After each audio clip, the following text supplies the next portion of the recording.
3, 2, 1. Bom dia! Tudo bom, pessoal? Tá dando para ouvir a gente tranquilamente? Vamos lá. Meu nome é Cláudia, eu sou CEO da Glic. A gente está muito feliz em fazer essa nossa primeira live. E ela só está acontecendo hoje graças aos usuários e às perguntas que a gente vai recebendo, as dúvidas sobre o SUS, tanto no nosso chat no site, no nosso e-mail do SAC, nas nossas mídias sociais e no nosso blog, né? Muitos comentários no nosso blog sobre esse assunto. E como esse assunto é de extrema importância, a gente tentou fazer essa live o mais inclusiva possível. Então, durante toda a live, a gente vai ter a Camila e o David acompanhando a gente com a tradução em Libras. E claro que não podia faltar arte também. Então, vai ter a ilustração da Nath também, tá bom? A gente quer que vocês aproveitem muito esse tempo aqui. Então, podem comentar no chat, na medida do possível, a gente vai respondendo. E agora, quem vai mediar essa live é o Gabriel Chon Moreira, que é o nosso diretor de operações aqui na Glic, que carinhosamente a gente diz que tem diabetes tipo 3, né? E antes que isso dê muita confusão, o que é diabetes tipo 3, Cláudia? Como é que é isso? Não, diabetes tipo 3 não existe na medicina, é uma forma carinhosa que a gente chama as pessoas que não têm diabetes, mas estão super envolvidas com a causa. Então, vamos dar a largada aqui à nossa live. Gabriel, pode chegar. E até breve, pessoal.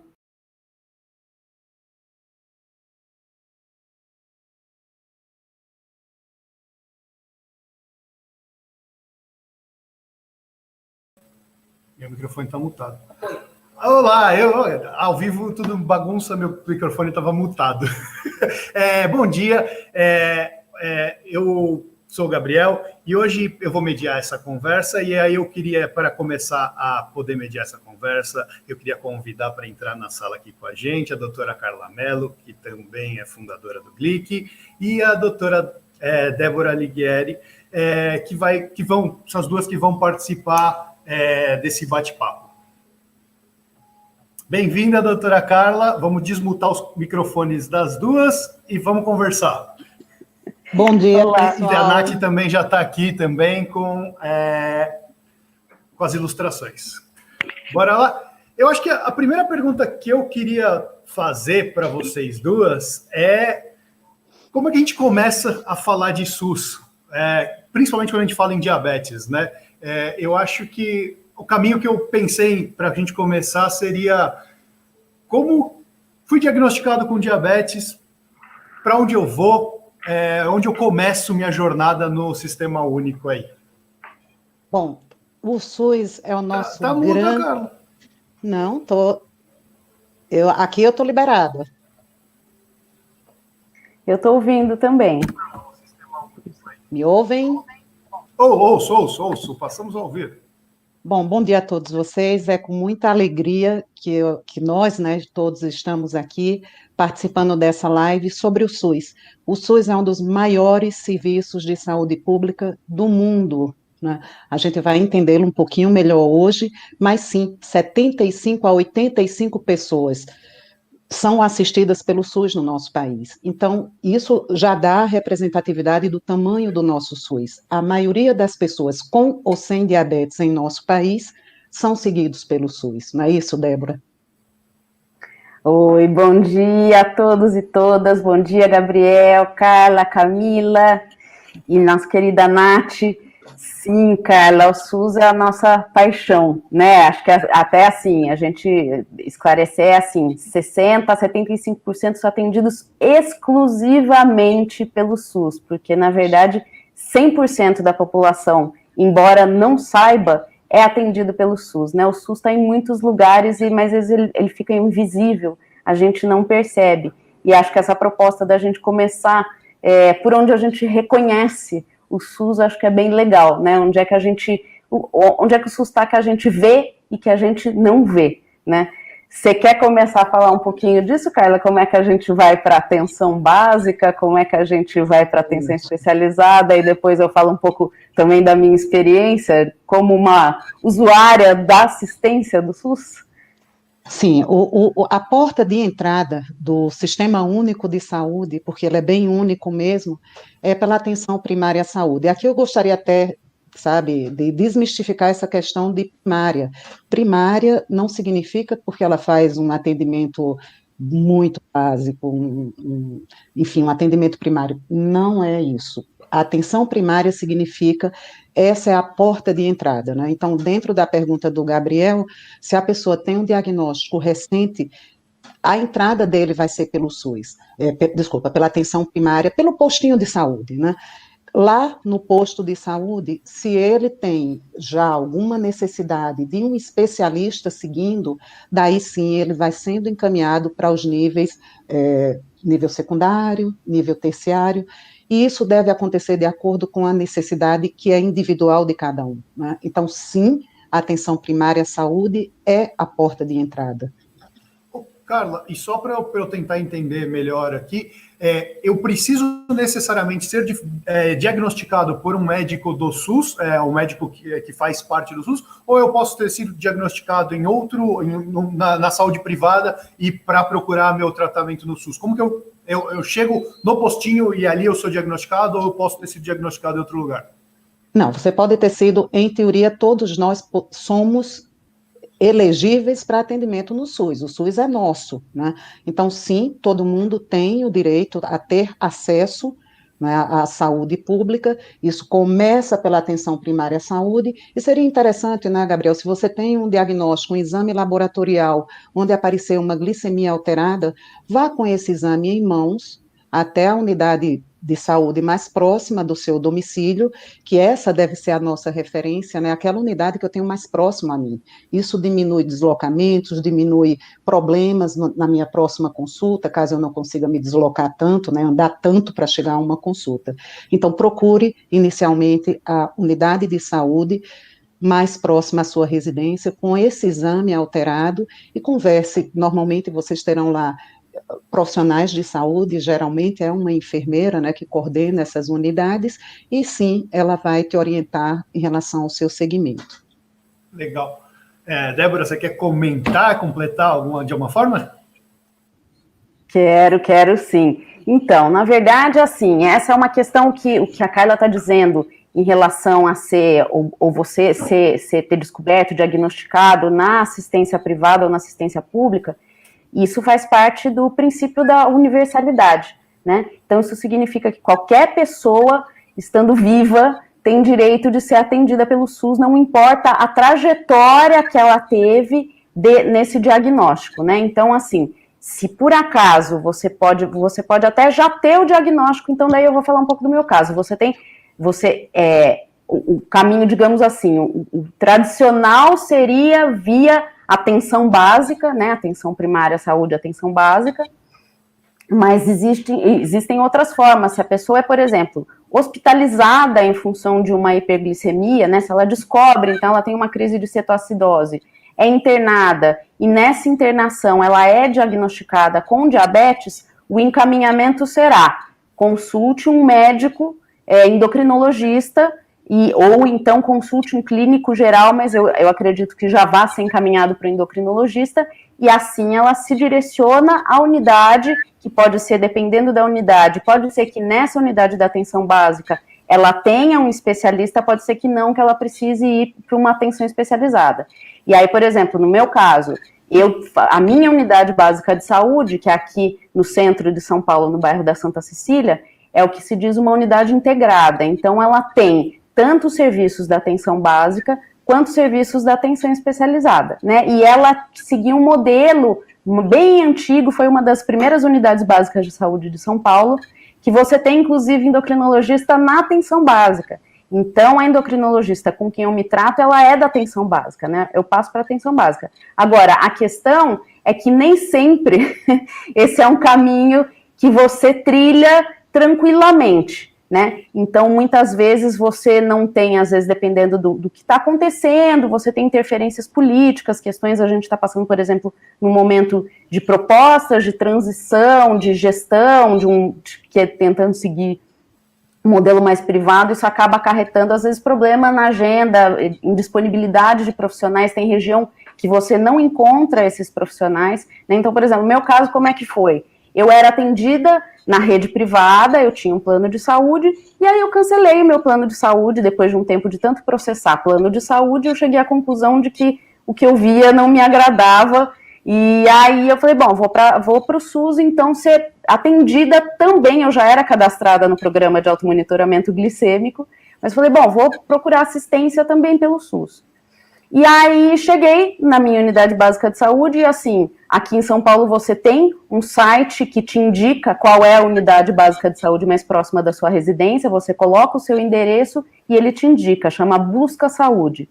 E aí eu fui na minha unidade básica de saúde e primeiro eu tinha acabado de conhecer a estratégia saúde da família, estava muito empolgada com a coisa, falei, eu quero me cadastrar na estratégia saúde da família.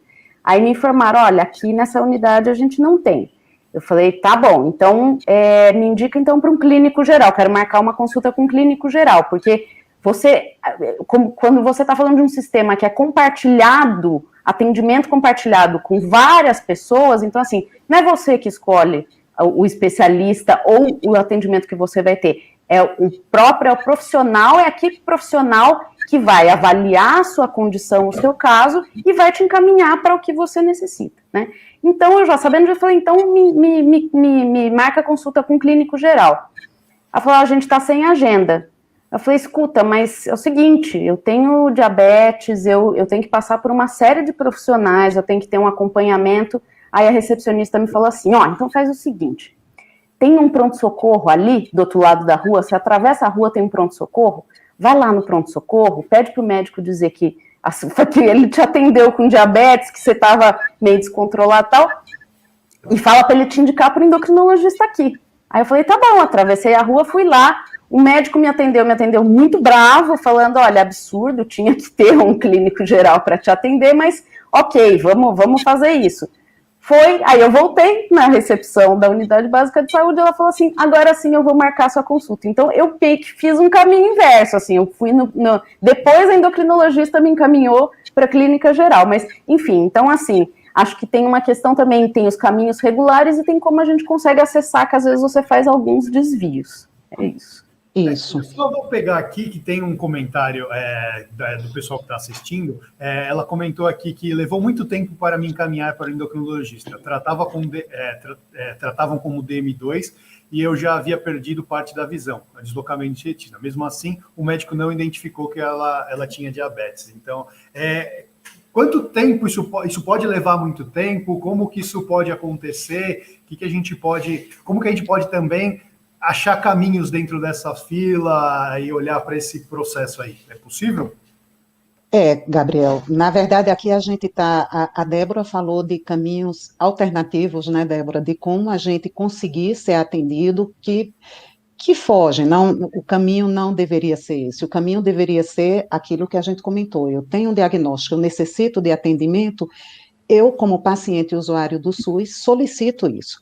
Agora, o encaminhamento, né, no caso do Elf Kruger, né, ele já tinha um diagnóstico, ele estava perdendo a visão, e para agilizar esse processo dentro do SUS, sim, ele tem que ter uma consulta interna, porque o encaminhamento para a especialidade, no caso a oftalmologia, né, para conduzir o caso dele, é feito internamente dentro do SUS. Você está saindo de uma unidade de atendimento básico, com o clínico geral, ou como a Débora deu sorte de ter um especialista, para um outro centro de especialidade. Aliás, aqui eu trago até um detalhe, né, todos nós sabemos da escassez de especialistas em muitas regiões do nosso país.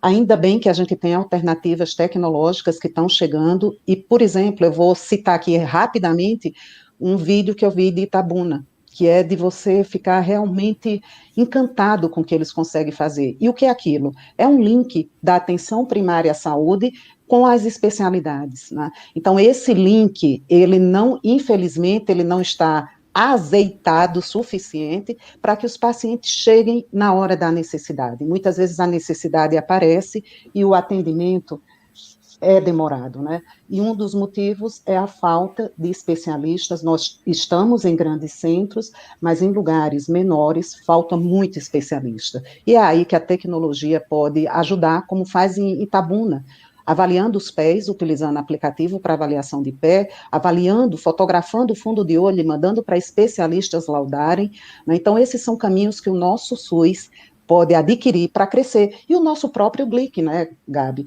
O Glic, ele pode fazer essa ponte também.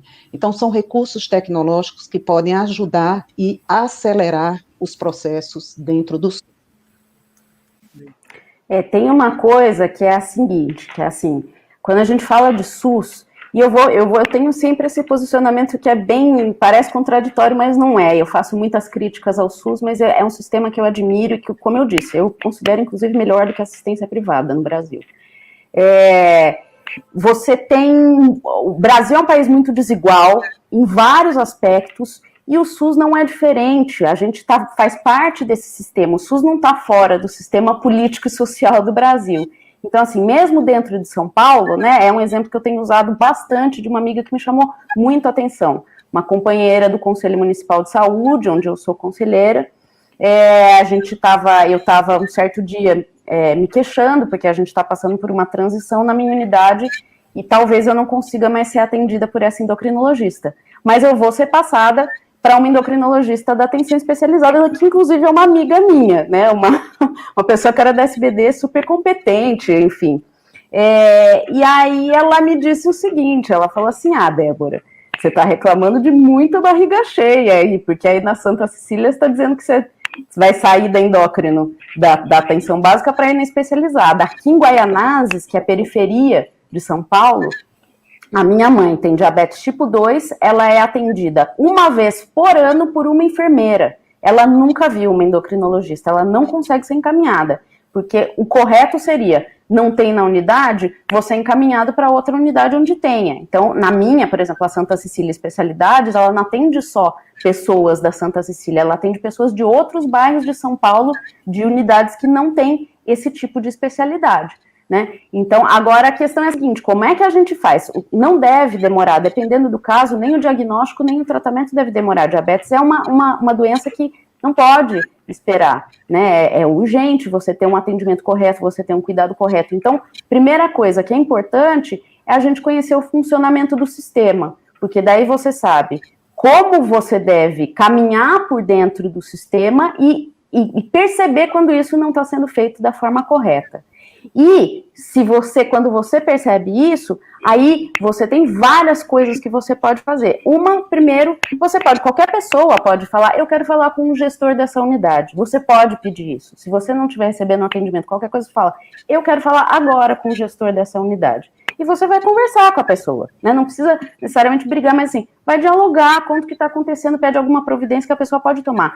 E se não dando certo isso, você tem ainda caminhos de fazer reclamação na ouvidoria do SUS. Tem gente que acha que não funciona, né? Dia desses eu fiz uma reclamação falando que não me orientaram corretamente em relação ao medicamento que estava faltando. Menos de uma semana depois eu recebi ligação da técnica da farmácia dizendo, olha, seu remédio vai estar em tal farmácia, infelizmente está em falta no município, está vindo uma nova leva de medicação e a sua medicação não faz parte disso. Mas você pode tentar buscar, enfim, funciona, a ouvidoria funciona. E ainda, conselho gestor da unidade, toda unidade de saúde tem um conselho gestor que é composto por usuários, trabalhadores e gestores do sistema, e eles se reúnem uma vez por mês, em regra. Agora, durante a pandemia, muitos estão se reunindo online, mas é aberta a participação de qualquer pessoa e ele tem a obrigação de cumprir, de verificar o cumprimento do serviço na unidade. Então, você pode notificar. É bom, inclusive, para os conselheiros que você notifique e fale, não estou conseguindo ser atendida, não estou sendo encaminhada, porque está demorando para eles tomarem providências, entendeu? E o próprio Conselho Municipal de Saúde, que tem a competência, o dever de cuidar do sistema na cidade inteira, também pode ser notificado por e-mail, por carta, pessoalmente, de todas as formas que você quiser. Eu posso tentar pegar um gancho no que você falou, Débora, principalmente agora falar um pouquinho de medicamentos. Eu acho que a gente talvez seja legal entender que tipo de medicamento alguém com diabetes pode retirar no SUS. O que muda, eu tenho diabetes tipo 1, tipo 2, não é tipo 1 ou tipo 2 que muda, é ser insulinizado ou não ser insulinizado. Que caminhos me levam aos meus medicamentos? Aí depois a gente conversa sobre onde eu vou buscar, mas é mais ou menos essa ideia que eu acho que eu queria discutir aqui agora. Bom, em termos de medicamentos disponíveis no SUS, eu digo a vocês que nos últimos 2 anos nós crescemos o que não havíamos crescido nos últimos 30. Né? Então, hoje nós temos medicamentos disponíveis que não tínhamos há pouco tempo atrás. Então, vamos lá, os remédios que temos disponíveis, começando pelo tipo 2, que é o mais frequente. Tipo 2 corresponde a 90% das pessoas com diabetes. Eu acho interessante a gente ter esse entendimento, né? Porque são duas doenças que se expressam de uma forma muito parecida, glicemia alta, mas têm mecanismos muito diferentes e medicamentos também muito diferentes. Então, hoje nós temos no SUS, para o tipo 2, a glibenclamida, a gliclazida, que são 2 medicamentos que estimulam a secreção de quem ainda tem um pâncreas que produz insulina, que é o tipo 2, né? Temos a metformina, que é o primeiro arsenal terapêutico no mundo inteiro, é uma das drogas mais antigas, que a gente confia mais e tem uma atuação muito, muito clara, né? Então, a metformina está disponível na apresentação de 500 e 850 miligramas, não está na Rename, então vocês não vão encontrar nas unidades de saúde, nas farmácias das unidades de saúde, por exemplo, a metformina de ação prolongada, que é o famoso Glifage. Sim, esse remédio é subsidiado para usuários do SUS, mas ele só está disponível no programa Farmácia Popular, tá? No programa da Farmácia Popular. Então, isso é algo que precisa ficar claro, porque depois a gente vai ter que começar, né, a discutir para incluir, sim, uma metformina que dá menos efeito colateral, que é esse Glifage XR. Fala, Gabi. Posso fazer uma pergunta da diferença da farmácia popular e dos outros medicamentos? Se eu vou buscar na farmácia popular, eu vou para onde? Se eu vou buscar os outros medicamentos, eu vou para onde? Só para a gente entender isso aqui. Tá. Os remédios que contemplam, né, que estão presentes na Rename, que é a Relação Nacional de Medicamentos, adquiridos pelo SUS, pelo Ministério da Saúde, e distribuídos para as unidades de saúde municipais e estaduais, esses medicamentos a gente encontra nas unidades, nas farmácias das unidades de saúde pública, que sejam nos postinhos, que sejam as famosas farmácias de alto custo, né? E nos hospitais, no terciário, no nível terciário, que tem os medicamentos também da Rename. Nesses lugares, tanto no nível médio como no da alta complexidade, né, que são os hospitais, enfim, que tem mais recursos, você pode ter, inclusive, outros componentes que não os que estão na lista do Rename. Por quê? Porque isso é estado a estado.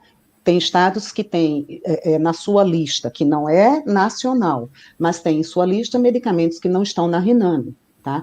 Então, cada um tem que saber, na sua secretaria de estado, quais são os medicamentos que estão disponíveis, mas os que estão disponíveis desde lá de cima, com compra pelo Ministério da Saúde, glibenclamida, gliclazida, metformina, só de ação imediata, insulina humana, as insulinas para o tipo 2 são as humanas, NPH irregular.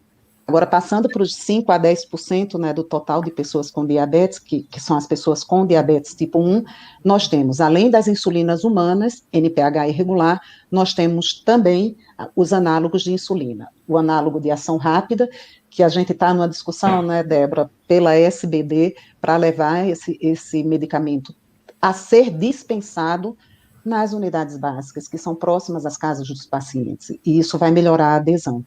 E temos o análogo de ação prolongada, que é aquele que a gente usa para cobrir as 24 horas, que já foi aprovada pela Conitec, mas ainda não foi adquirida e distribuída pelo Ministério da Saúde.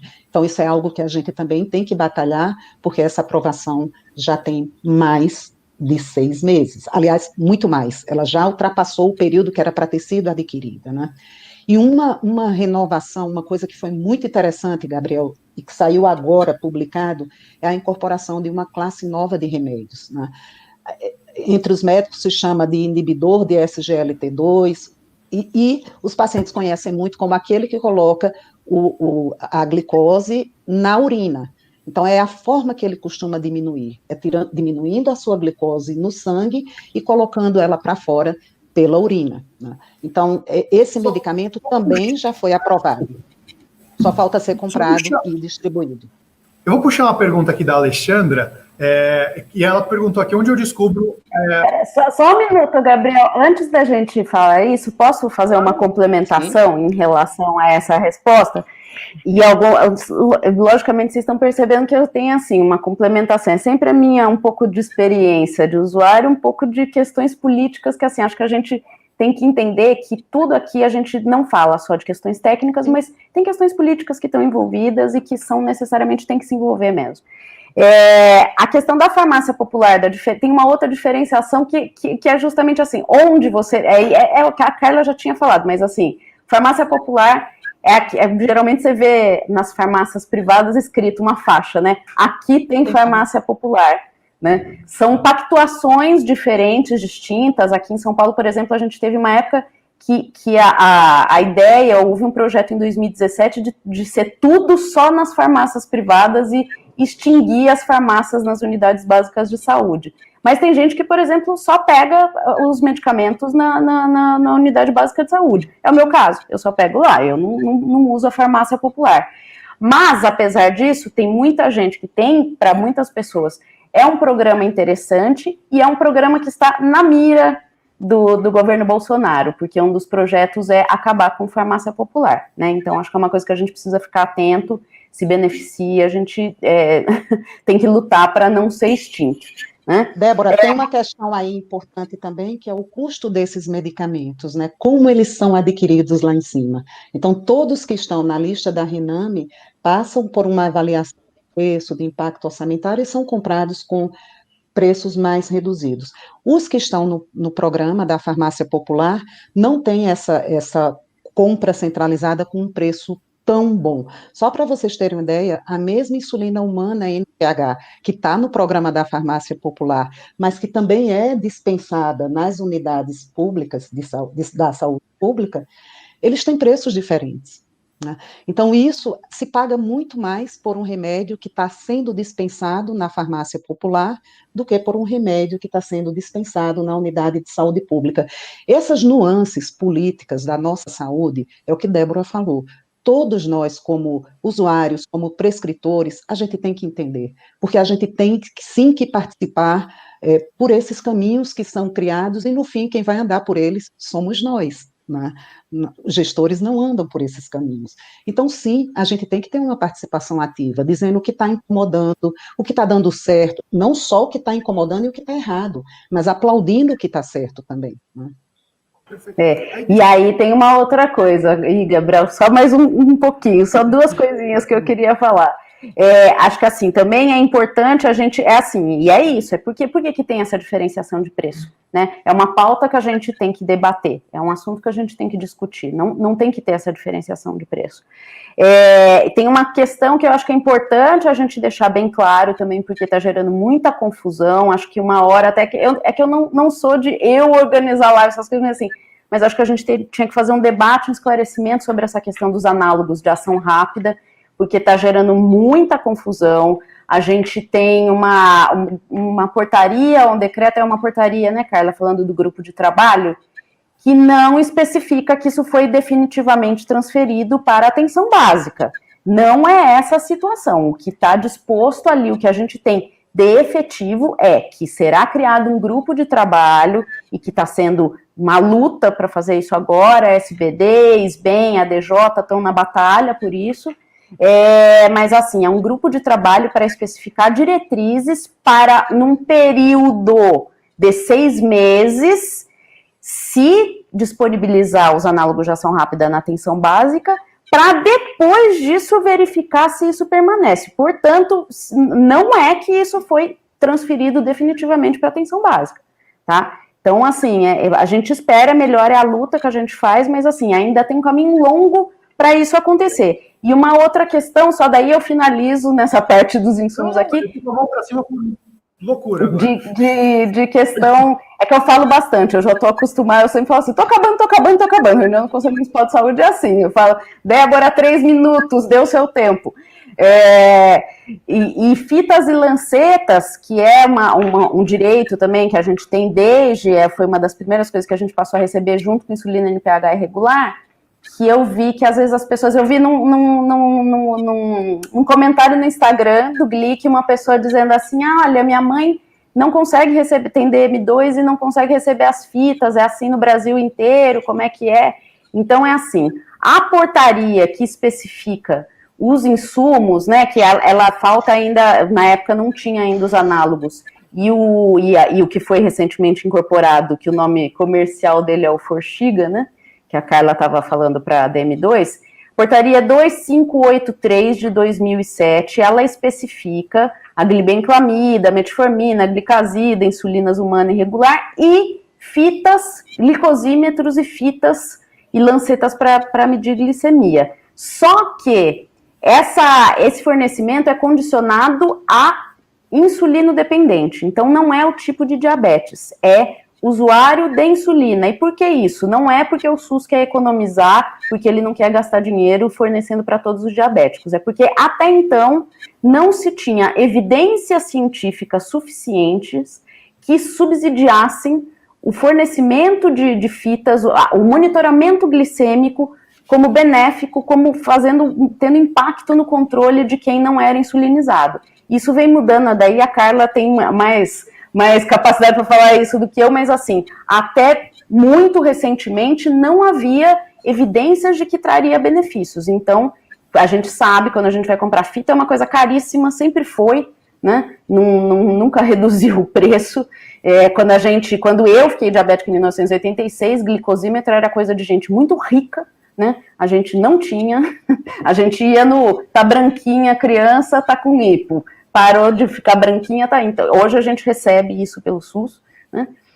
Mas assim, para insulino dependente, essa é uma questão que a gente pode começar a debater também, né? Começar a fazer esse debate, está mudando os estudos, está trazendo benefícios, para a gente pensar num futuro, criar um protocolo de disponibilização também, e a Carla vai complementar falando do tipo 2 ali do protocolo, mas é para a gente debater, tá? Débora, nesse sentido, né, só para ficar claro, para que o usuário não fique procurando algo que ele vai ter dificuldade de conseguir, que é o caso de quem usa antidiabético oral, ter acesso à monitorização, fazendo com as pontas de dedo mesmo, né, a clássica, como a gente chama. Bom, isso hoje no protocolo não é contemplado, o que está dito você é usuário de antidiabético oral, e o médico quer ver suas glicemias, os números de quanto está a sua glicemia na ponta de dedo, esse indivíduo, com diabetes tipo 2, em uso de antidiabético oral, ele pode ir às unidades de saúde perto da casa dele, e se o médico quiser ver uma glicemia de jejum, ele vai lá antes de tomar o café da manhã. Não, agora o médico quer ver como é que eu estou 2 horas depois do meu café da manhã. Ele tenta chegar lá para fazer essa ponta de dedo nos momentos que estão indicados. E isso é bem importante, né? A gente deve conhecer a glicemia em 24 horas do dia. Então, essa questão de fazer ponta de dedo só pela manhã nos diz muito pouco sobre o nosso dia todo, né? E uma outra coisa importante, Débora, a monitorização da glicemia é o item mais caro do tratamento de pessoas com diabetes tipo 1, que já é um tratamento que também é mais caro do que o tipo 2, né, que usa antidiabéticos orais. Então, essa é uma ferramenta que a gente tem que valorizar muito, né? Primeiro, saber usá-la e ter, de fato, as informações que elas dão, é o que eu falo, né? Você ter um valor de glicemia e não saber a conduta que vai tomar diante daquele número, é um recurso que é carérrimo e que não está sendo bem utilizado. Então, eu acho que a proposta aqui são várias, né? Primeiro, uma participação social de quem tem interesse, de quem monitoriza, e dizer mesmo, eu estou levando em conta os números que eu estou vendo no meu glicosímetro, se eu não estou levando isso em conta, tem algo errado, né? Para que eu furo o dedo? Então, vamos pensar um pouco nisso também, porque tudo isso tem custo. Sou eu, é você, todos nós pagamos pelo que está no SUS, né? Então, sim, tudo tem e é escasso, né? Infelizmente, a gente não tem tudo que a gente quer, nem para todos que a gente quer. Então, vamos aproveitar bem o que a gente tem, né?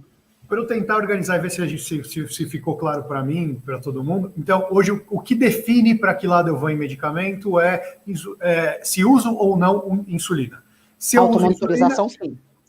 Se eu uso insulina, eu vou receber as insulinas hoje humanas via SUS. Existe toda a discussão sobre a incorporação das análogas, como que elas vão ser feitas, aí isso é futuro, mas a gente está evoluindo nesse sentido, e recebe tiras e lanceta, insumos para monitorização.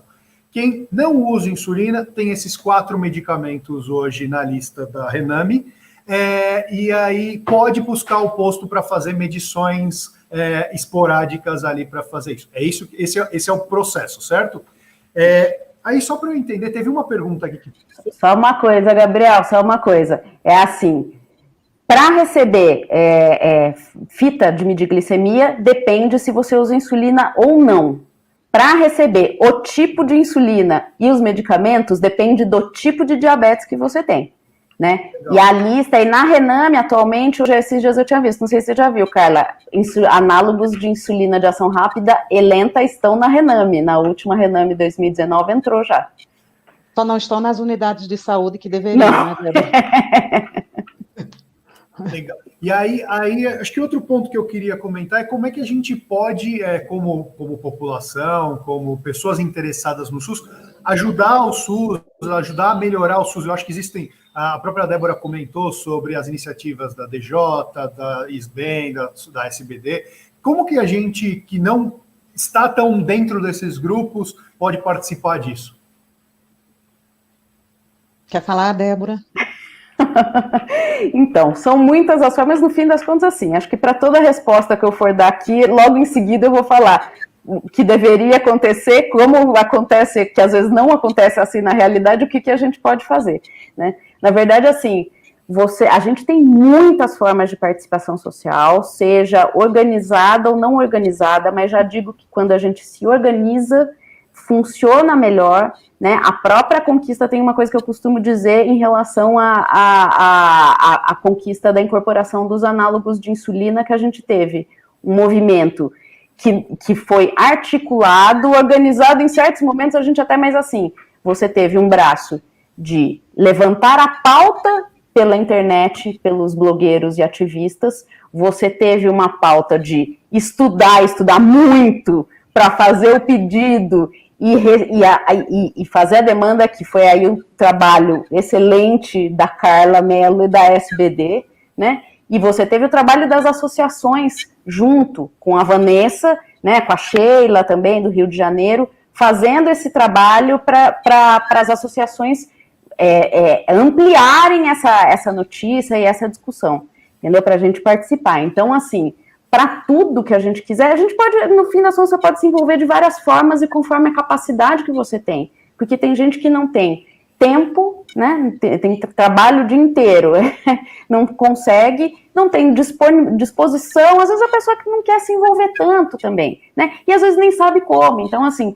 você pode, primeiro, você acha que é um assunto importante, compartilha com as pessoas, compartilha uma campanha importante, vai lá, assina a petição online, coloca isso, conversa com as pessoas, né? Agora, você quer tentar fazer um pouco mais, então vai se filia a uma associação, ou vai fazer parte do seu conselho, né? Conselho, ou mesmo que não faça parte do conselho, as pessoas podem assistir às reuniões, podem participar. Conselho Municipal de Saúde de São Paulo, a gente está transmitindo as reuniões online. Quem quiser ver o que está acontecendo em São Paulo, especialmente nesse momento da Covid, né, volta às aulas, qual que é a medida, qual que não é, enfim, assiste a gente pelo Facebook e dá sua opinião, online, ali, que inclusive essa é uma forma das pessoas saberem, né, a última reunião a gente estava falando da reabertura das escolas, teve uma manifestação maravilhosa de profissionais do céu, os mães, pais, alunos dizendo, a gente não quer voltar, vocês estão colocando nossos filhos em risco. Então, assim, imagina a gente discutindo diabetes, tem uma comissão, que é Comissão de Patologias e Doenças Raras, que eu tenho levado diabetes para discussão nessas questões.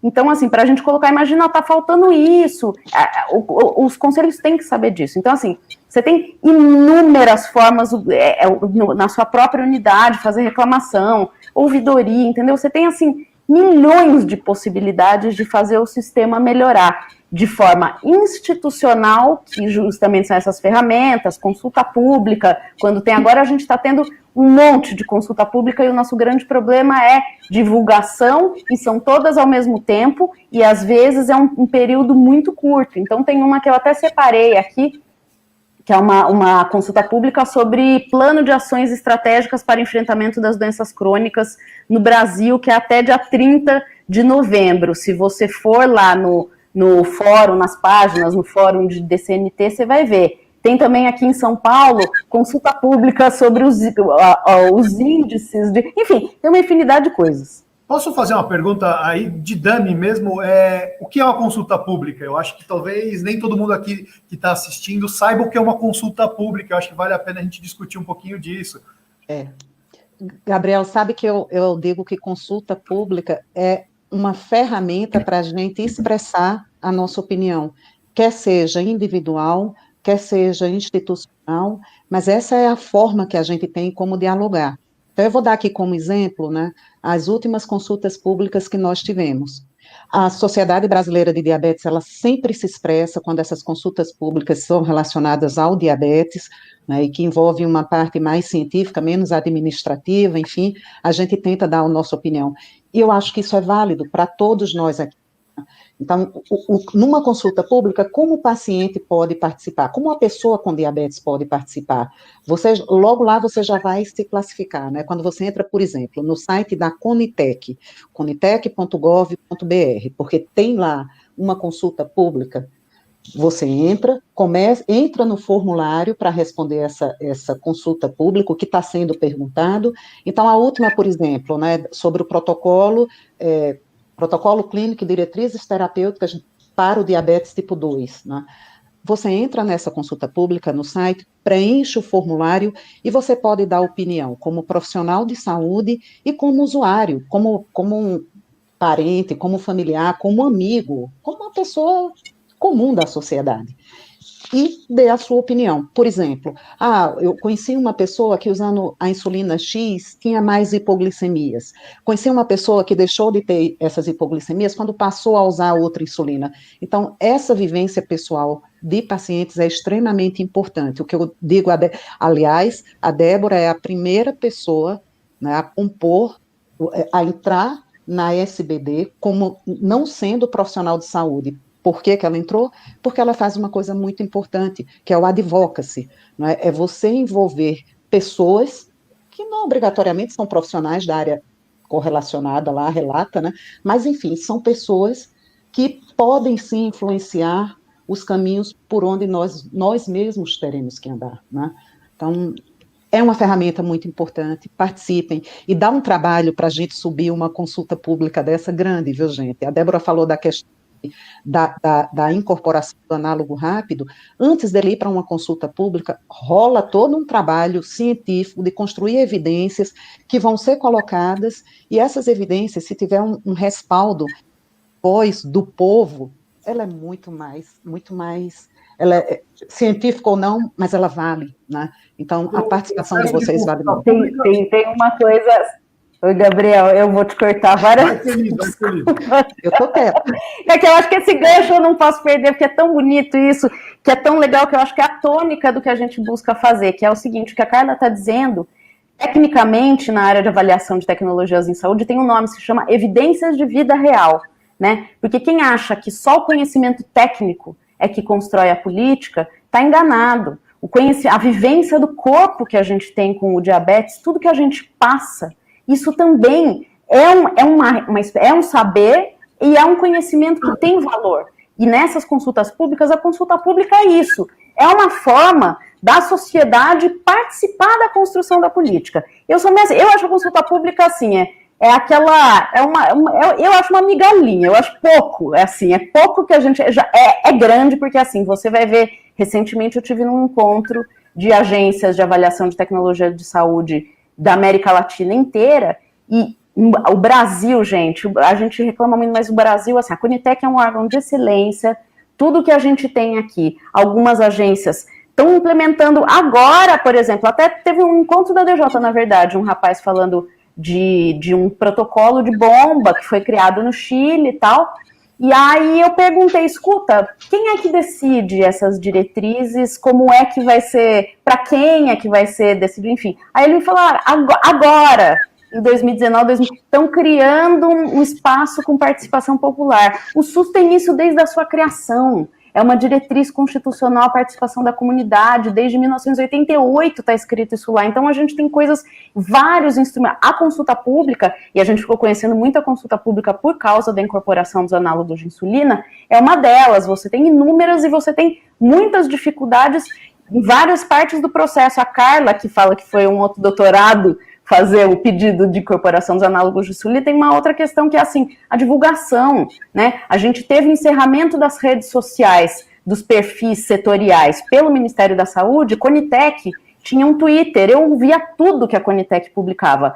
O Ministério da Saúde, governo Bolsonaro, fechou, deixou tudo concentrado no Ministério da Saúde, que é um dilúvio de publicações, você perdeu isso. Então a gente tem uma dificuldade gigante, e esse é um dos trabalhos que a gente faz no Advocacy, é ajudar essa divulgação, quando tem, né? E outra, qualificar, né? Porque daí eu lembro que a gente chamava os blogueiros e falava assim, pessoal, vamos divulgar a consulta pública. Aí o pessoal falava assim, vamos lá, pessoal, vote. Aí eu falava, não, você tem, assim, não é todo mundo, se falar para o Conselho Municipal de Saúde que não tem essa vivência, por exemplo, também de consultas públicas online, o pessoal vai falar a mesma coisa, não é voto. A consulta pública da Conitec, especialmente, a maioria delas, algumas são para você dizer sim ou não. Quando é só para dizer sim ou não, pela forma como você se manifesta, você vê se é uma consulta pública que, de fato, dá espaço para você participar ou não. Mas, em regra, as da Conitec é para você contar, você explicar detalhes da sua vida. E o sucesso que a gente teve, gente, não é pouca coisa o que a gente conseguiu. A gente tinha 2 pareceres negativos, contrários à incorporação dos análogos de insulina de ação rápida e lenta, e os 2 foram reformados com a participação da sociedade, por causa dos relatos dos pacientes. Isso, também num encontro da Rede Brasileira de Avaliação de Tecnologias em Saúde, as pessoas vinham perguntar comigo, o que vocês fizeram no diabetes? Como é que vocês conseguiram isso? Porque geralmente os relatos são, uma associação vai lá, constrói um relato e as pessoas copiam e colam e fica 10 mil relatos, 100 relatos, tudo igualzinho. Aquilo não tem qualidade, aquilo não Débora, tem qualificação. Você sabe que eles nem levam em conta, né? Só para completar, e aí a gente fecha. Isso que a Débora está falando, eles nem levam em conta se os relatos forem os mesmos. Eles agrupam tudo num só, né? Fala, Gabi. Só para organizar, acho que o Everton fez uma pergunta assim, como pode nascer um processo de consulta pública? Sempre nasce de uma sociedade ou nasce dessas formas? E eu só queria uma resposta sucinta nesse sentido, porque eu tenho mais um tema que eu queria tratar, a gente tem mais 8 minutos, tá? Bom, a forma que eu conheço, Gabriel, aí é ignorância minha, mas eu acho que qualquer pessoa, não sei, porque existe um protocolo, né? Para você submeter algo, por exemplo, uma incorporação numa Conitec, você tem que mostrar antes um arrazoado científico, mostrando que ele é melhor do que a contrapartida que hoje tem no SUS e que é disponibilizado. Então, começa por aí. A partir daí, se constrói um dossiê, esse dossiê está pronto, a Conitec analisa, depois da análise da Conitec, é que eles colocam em consulta pública já o relatório deles, respondendo o que está dito no dossiê, ou o que está sugerido no dossiê. Posso levantar, acho que o último tema que eu queria tratar aqui hoje, que a gente tem bastante temas, mas que é judicialização. Até teve algumas pessoas que falam, bomba de insulina, eu judicializei, entrei com um processo... que caminhos temos, além desses naturais que a gente falou, sobre para outros tipos de medicamentos que existem, ou outros tipos de protocolos de tratamento que existem? Não sei se a Débora quer falar, mas a gente tem algumas formas diferentes, né? Quando nós precisamos de um medicamento que não é dispensado pelo SUS, que não está na RENAME, um deles são os processos administrativos, que são os mais saudáveis para qualquer secretaria de saúde, porque a gente também tem que zelar pelo nosso SUS, né? E qual é a grande dificuldade? Quando o processo ele é administrativo, os gestores conseguem encaixar aquilo nas despesas das unidades de saúde, no que a gente chama de budget, né? Ele consegue colocar aquilo ali nas contas. Quando os processos eles são judicializados, A gente não sabe, óbvio, quantas demandas judicializadas cada secretaria terá no período de um mês, de uma semana. Então, do ponto de vista de organização do sistema, complica um pouco, óbvio. Mas do ponto de vista de usuário, é uma das saídas, né? Porque se eu não encontro ali o que eu preciso para a minha saúde, qual é a forma, né, que eu vou conseguir me tratar? E um outro ponto, Gabriel, o que eu tenho visto historicamente é que as drogas, primeiro, são judicializadas numa demanda alta, a Secretaria de Saúde tem que investir um recurso muito grande nesses judicializados, que é diferente de uma compra regular, né?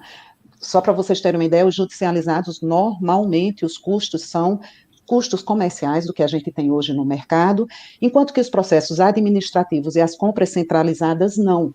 O valor desse medicamento, ou desse dispositivo, ou do que seja, ele cai muito numa compra centralizada, né? Então, eu acho que a gente tem que pensar em todos esses cenários. Pensaria inicialmente em conversar administrativamente, há uma saída para isso ou não, não havendo, você procura associações, procura advogados que já são mais conhecedores desses processos, né? E a gente tem que ter a parcimônia, né, Gabi? Nem tanto ao céu, nem tanto à terra. O que eu preciso para a minha saúde é importante, mas outras pessoas também precisam e o acesso delas é mais dificultado. Isso na verdade, é um dilema, né? Em nossa Débora, saúde. pode me contar um pouquinho da sua experiência? A Débora é advogada também. A Débora é advogada. Um pouco essa visão também. Eu comecei, na verdade, a judicialização foi a forma de controle social que eu comecei atuando, mas que depois eu percebi que ela não promove muito a equidade. E tem três aspectos em relação à judicialização que eu queria comentar, que é o seguinte. Primeira questão, a gente está falando de um momento no mundo que a gente passa de evolução tecnológica, especialmente na área da medicina, né? E essas tecnologias, elas não são trazidas num custo baixo, né? Especialmente para diabetes, que você tem uma concentração, vamos falar português claro, oligopólio na produção desses medicamentos e equipamentos. Então, no Brasil, a gente só tem 2 fornecedoras de bomba de insulina e uma só que fornece o tratamento com monitorização contínua da glicemia. Isso aí é um prato cheio para a empresa botar o preço que ela quer. Isso não favorece nem os usuários, nem os sistemas. Acho que a gente, diabetes, está precisando brigar mais, seguir o exemplo do pessoal de HIV/AIDS e começar a peitar um pouco a indústria farmacêutica.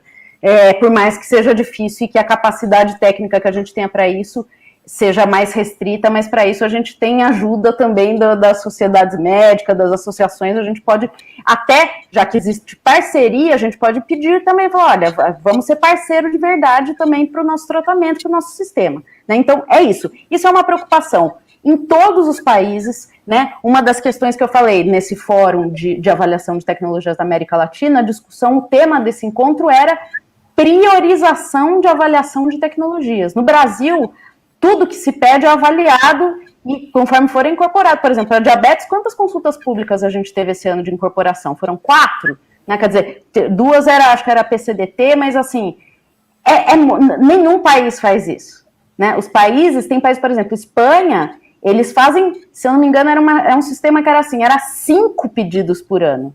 Então, se verifica qual é a prioridade, considerando o perfil epidemiológico do território e ver enfim. Então, assim, é uma preocupação que a gente tem e não acho que a gente tem que começar a pensar o que é necessário mesmo, se é todo mundo que precisa daquela tecnologia, e essa é uma questão com a bomba atualmente, né, que tem muitas pessoas que conseguem se beneficiar do tratamento com múltiplas injeções de insulina, né, no caso de tipo 1. Então, assim, e aí você tem a questão dos protocolos. Quando a gente está falando de protocolo nacional, você tem protocolo nacional, que é válido no país inteiro, e você tem protocolos regionais, que vale só naquele estado ou naquele município, que às vezes o que não está sendo fornecido nacionalmente pode estar sendo fornecido só naquela região. Análogos de insulina, por exemplo, a gente tinha desde há muito tempo em Minas Gerais, né? Foi um dos primeiros estados que, inclusive, em função de uma ação proposta pelo Ministério Público, o estado foi obrigado a fazer esse protocolo, né? Então, assim, quando tem muitos estados, que é o caso daqui de São Paulo, embora não tenha o protocolo regional, antes de ter incorporação dos análogos de insulina, você fazia esse pedido administrativo, né, que em muitos lugares também se considera como uma preparação da ação judicial. Na capital, aqui em São Paulo, se você não entra com pedido administrativo antes, o juiz não aprecia a sua ação se você entra, né? Então, assim, é importante, e como a Carla falou, previsão orçamentária, gente, é o que garante que o SUS forneça tudo que é necessário para todas as pessoas, não tem só gente com diabetes no país, né? Tem outras doenças, o momento agora a judicialização, diabetes nem tá? A questão das doenças raras, com medicamentos caríssimos, né? Que também está se tornando um grande problema. E câncer, dos tratamentos cada vez mais, a questão genética, tal, enfim, é uma preocupação também. Então, assim, acho que o caminho que a gente faz é você ver a necessidade real que você tem daquele tratamento, se ele vai te trazer benefícios, se você tem condições, né, bomba de insulina requer uma baita de uma atenção, você tem que fazer contagem de, quer dizer, uma pessoa que não sabe fazer contagem de carboidrato, não tem porquê, não pode, não deve, não é indicado para ela um tratamento com bomba de insulina, né, então assim, acho que tem que ver se é de fato, e aí, aquilo sendo necessário, você tenta, os caminhos não estão no protocolo, você faz o pedido administrativo e, em último caso, você judicializa. Mas acho que sempre a luta mais legal mesmo que eu tenho visto é a gente fazer esse debate para incorporar e para ter uma regra racionalizada para todas as pessoas, você criar critérios que beneficiem todos. E a última coisa, a questão das ações judiciais, é que você também tem critérios fixados pelo Superior Tribunal de Justiça e pelo Supremo Tribunal Federal, que também, de certa forma, atendendo aí a demandas do Executivo preocupado com esses gastos com as ações judiciais, então fixaram 3 regrinhas, que eu não concordo muito com elas, tá? Mas assim, uma regra é hipossuficiência financeira, que para mim é dizer que SUS é para pobre, e tá errado, não é isso, mas assim, o que eles dizem o paciente, quando ele, não é que ele precisa ser miserável, mas ele pode, para entrar com a ação judicial, ele tem que ter dificuldade de custear aquele tratamento, né? Se ele conseguir, se a pessoa vendo o olerite da pessoa que ela ganha por mês, considerar que ela pode pagar, não tem direito. Essa é a primeira condição. E são cumulativas, tá? A segunda condição o tratamento que existe pelo SUS não ser satisfatório para o cuidado daquela doença, tá? E a terceira condição é ser um medicamento registrado na Anvisa. Se não tiver registro na Anvisa, não pode ter. E outra coisa, e daí depois isso foi complementado, tratamento off-label, que é aquele assim, tem registro na Anvisa, mas é registro para uma indicação e começou a verificar que tem benefício para outro tipo de tratamento. O off-label também está fora, tá? Então, são essas 3, hipossuficiência, insuficiência a falta de eficácia do tratamento que já existe disponível no SUS e medicamento registrado. Isso é para medicamentos, tá? Que eu tô falando. Isso não vale, por exemplo, para insumos, tratamentos, por exemplo. Tem advogado que usa isso para bomba. Bomba de insulina, para mim, não tá dentro disso, porque não é um medicamento. É uma terapia. Se for um serviço... se for acesso porque eu não acho nem benéfico usar isso daí como critério, como um precedente, mas assim, se for acesso a uma consulta, porque isso acontece também, né, acesso a consulta, a exame, não vale, tá? E acho que agora a gente chegou assim no horário que a gente está planejando para fechar. E eu só queria, antes da gente fechar, pedir para a Nath mostrar um pouco de cada uma das artes que ela fez durante aí o evento, aí a gente poder compartilhar as artes. Acho que vale a pena todo mundo depois. A Nath aqui na live, ela faz um grande rascunho de cada uma das artes, ela vai finalizar e a gente vai gerar todas elas e postar nas mídias sociais. Então, Nath, a palavra é sua. Trial version. Estava ótimo, estava na tela certa.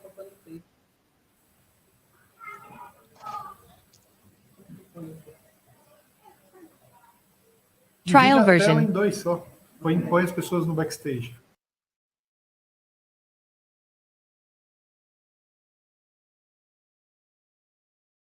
Trial version.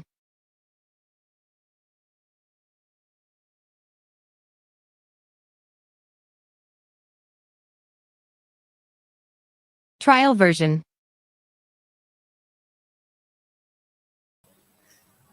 Eu acho que a Nath está sem som. Então, passa no primeiro, Nath. Aí o segundo, acho que a primeira arte ali, a Nath comentou sobre algumas... Tal. Acho que passa todos e aí depois a gente posta e explica cada um deles. O primeiro, bem-vindos ao SUS, todo mundo do time aqui, comentando sobre a universalidade, a busca pela saúde, que a tecnologia está aí para somar. Vamos para o próximo, Nath?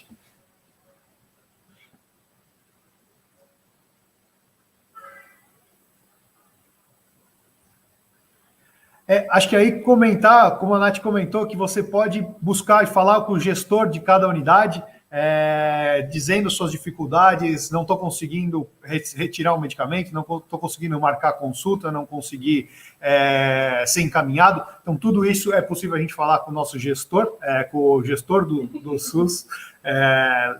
Lindo, Nath, apaixonado pelos seus desenhos, pelas suas ilustrações.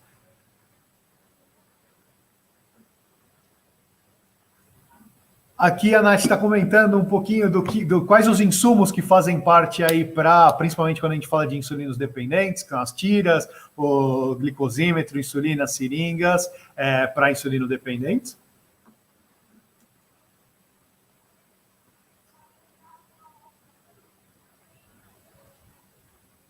E acho que aqui comentando da importância de podermos ter participação social, né, de levantar as pautas, assinar petições, participar de conselhos. Eu acho que cada cidade, só para comentar, tiveram algumas perguntas aqui, cada cidade tem seu conselho gestor de saúde, cada cidade tem, é possível procurar no Google o conselho gestor municipal de saúde para olhar as ouvidorias, é bem importante a gente comentar. E aí sempre quando a gente fala dos PCD, Ih, caramba, sumiu.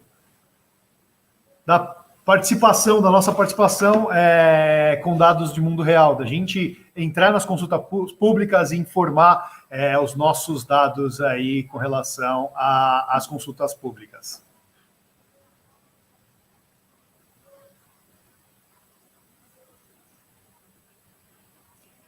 E acho que o último ponto aqui sobre os processos judiciais e administrativos, a importância de a gente deixar claro que o processo administrativo é diferente do judicial, e a ideia é sempre tentar primeiro pelo processo administrativo, e a gente ter a consciência do como buscar cada parte do processo, que partes, qual o passo a passo também para judicializar, porque só judicializar não ajuda o sistema. Eu acho que o sistema ele tem uma regra, uma lógica que precisa ser seguida.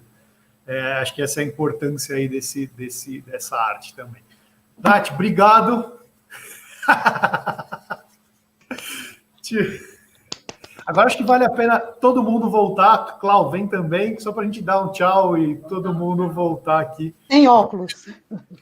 Para todo mundo. Muito obrigada. Eu queria agradecer um a um, Camila e David, obrigado pela participação, pela tradução e pela acessibilidade a todos. Cláudio, obrigado pela organização de tudo e tudo como aconteceu. Obrigada pela aula. Posso falar uma coisa antes da gente encerrar, que além de agradecer também, eu não dei oi para o David no começo, desculpa, David, mas agradecer a Camila. É um luxo a gente ter essa tradução, é maravilhoso, obrigada mesmo. A Nath, então, gente, faz, olha, paixão, coisa mais linda, os desenhos, as ilustrações dela, é a coisa mais linda. Cláudia, Gabriel, obrigada pelo convite, eu fico muito contente, acho que a missão da minha vida é compartilhar tudo que eu vou aprendendo e compartilhar para as pessoas, para a gente poder ter acesso e fazer cada vez melhor o sistema, né? Eu acho que tem uma coisa que duas questões que ficaram aqui, que infelizmente, eu peço desculpa, inclusive, porque eu tem problemas, poder de síntese eu não tenho, assim, mas eu acho que tem duas questões muito importantes, que é o seguinte, alguém falou ali no chat, que era a questão de acesso à informação. É importante para a gente ter o nosso cuidado, a gente ter informação, a gente entender o nosso próprio corpo, mas informações sobre tanto diabetes, mas também sobre o sistema, né? E nem sempre a gente consegue encontrar essas informações, não é tão simples assim você saber ou como faz o processo administrativo, o link às vezes é escondido, né? Não é fácil.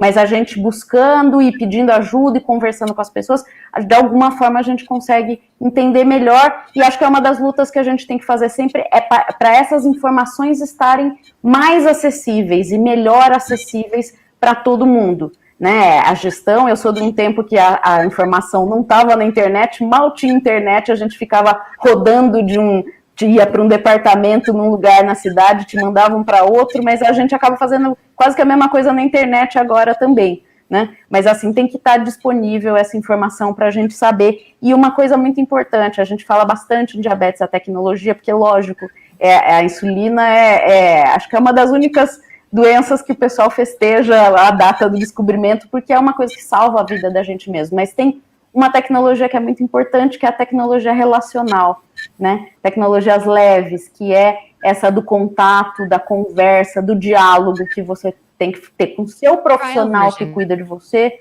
com quem está participando do sistema, com os profissionais que fazem parte do sistema e com o gestor, né? Acho que a gente tem capacidade de fazer isso, e é essa tecnologia, se não for se não for a mais importante, é tão importante quanto a tecnologia de monitoramento, de cuidar da glicemia, porque é isso que faz a gente ter saúde de forma coletiva, como um todo, a saúde e justiça social.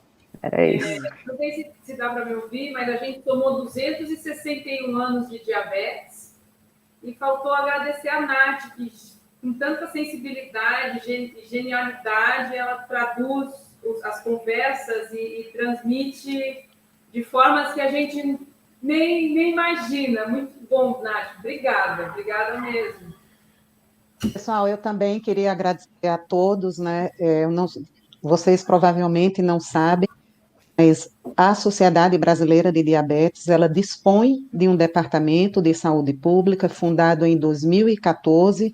E por que esse departamento existe? Porque o SUS é muito importante. E a nossa saúde pública é muito maior do que a saúde suplementar. Então, quando a gente fala de melhorar o cenário do diabetes em nosso país, a gente fala principalmente em melhorar o cenário na saúde pública, porque isso sim vai refletir numa melhora da saúde numa população muito maior. Então, vamos abraçar o SUS, né? Vamos cuidar do SUS, porque ele é nosso. David, Camila, Nath, vocês são maravilhosos, ajudaram a gente assim, a se comunicar, vocês expandiram a nossa comunicação para pessoas que são sensíveis a formas de comunicação diferentes também, né? Então, gente, muito obrigada. E diabetes enfim, é o nosso, não é o nosso diagnóstico só, né? É a nossa forma de viver, é o que a gente gosta de estudar, é com o que a gente gosta de trabalhar, mas, principalmente, a gente pretende que todos tenham uma boa qualidade de vida e que consigam, com seu diabetes, desempenhar as funções que quiserem. Esse é o nosso interesse principal e o GLIC nasceu para dar essa possibilidade a todos. Diabetes tipo 1, só para eu fechar, Cláudia, eu acho que é um dos tratamentos mais difíceis que a gente tem, porque ele exige não só conhecimento técnico, e, gente, não é todo mundo que vai fazer um curso de medicina, de nutrição, enfim, é um tratamento complexo que precisa, primeiro, que a gente tenha esse diagnóstico aceite da forma que vocês quiserem dizer, enfim, mas que a gente encare ou aceite esse diagnóstico e leve ele como parte de nossa vida, né? E o nosso sentido de existência é facilitar a vida das pessoas que têm diabetes, para que todos possamos ter um controle adequado e uma vida feliz, né? Feliz, com qualidade. Muito obrigada a todos vocês. Ó, e aproveitar, eu juro que é a última coisa que eu falo, agradecer a Carla por tudo que ela fez por nós diabéticos, pela parceria, pelas oportunidades também que abriu na vida, e por ser uma companheira de luta tão valiosa, e tão guerreira, tão obrigada mesmo por estar obrigada aqui. Obrigada a você. Acho que é isso, fechamos. Obrigado a todos que participaram. Fechamos a live hoje. Obrigado. Tamo junto.